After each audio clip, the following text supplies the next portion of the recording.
Maintenant, plusieurs l'ont oublié, mais les négociations chez Poste Canada, c'est toujours pas réglé. Et aujourd'hui, le syndicat a décidé de modifier sa stratégie pour mettre de la pression sur l'employeur. À compter de lundi, les syndiqués cesseront de livrer les circulaires. J'en parle tout de suite avec Yannick Scott, qui est porte-parole francophone pour le syndicat des travailleurs et des travailleuses des postes. Bonsoir. Bonsoir. Pourquoi vous avez décidé de cibler justement la distribution de circulaires précisément?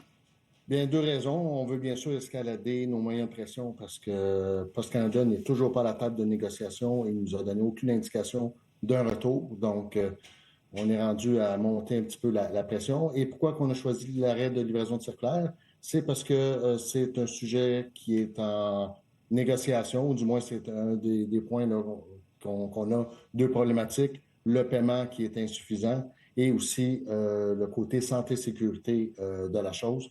Donc, ça touche directement nos revendications et on se devait là, de mettre un petit peu plus de pression parce que Post Canada ne semble vraiment pas dans l'optique de vouloir venir à la table. Pourtant, suite au résultat du vote forcé, on penserait que Post Canada aurait compris le message et se remettrait à négocier et ils ont quitté la table après qu'on ait remis nos offres. Donc, on est dans la situation actuelle où on accentue la pression.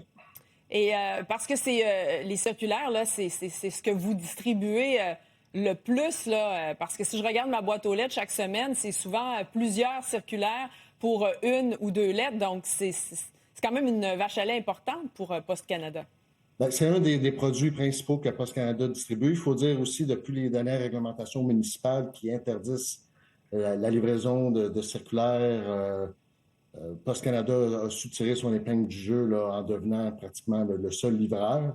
Donc, oui, ça fait partie des entrées d'argent de Post Canada parmi les autres produits qu'on distribue avec fierté à tous les jours. Mais est-ce que vous avez pas peur, justement, que ça fasse en sorte que les commerçants qui utilisent souvent ça, cette plateforme-là, pour faire connaître leurs produits, se tournent vers d'autres plateformes, entre autres, et que ça, au final, ça vous nuise à vous aussi? Bien, je dirais n'importe quel moyen d'action qu'on aurait pris, il y a toujours un effet, un revers de la médaille. Oui, c'est une possibilité et bon, on espère que Post Canada revienne à la table. Et si jamais ils reviennent à la table, bien, on pourrait revoir nos actions. Il semble avoir un fossé très important quand même entre vous et Poste Canada qui demande, qui semble dire que vous avez des demandes irréalistes par rapport à la réalité actuelle, la situation actuelle de l'entreprise. Comment vous voyez ça? Bien, un jeu de négociation, normalement, on arrive avec des propositions d'un côté, l'autre côté fait des contre-propositions et on avance chacun vers un juste milieu ou quelque part. Et depuis le début de la négociation, Post Canada, bien, ce n'est que leur demande et ce n'est que leur position initiale qui est mise de l'avant. Donc, on comprend que la ronde de négociation, oui, elle est très difficile, mais pour danser le tango de la négociation, il faut être deux joueurs qui veulent bien.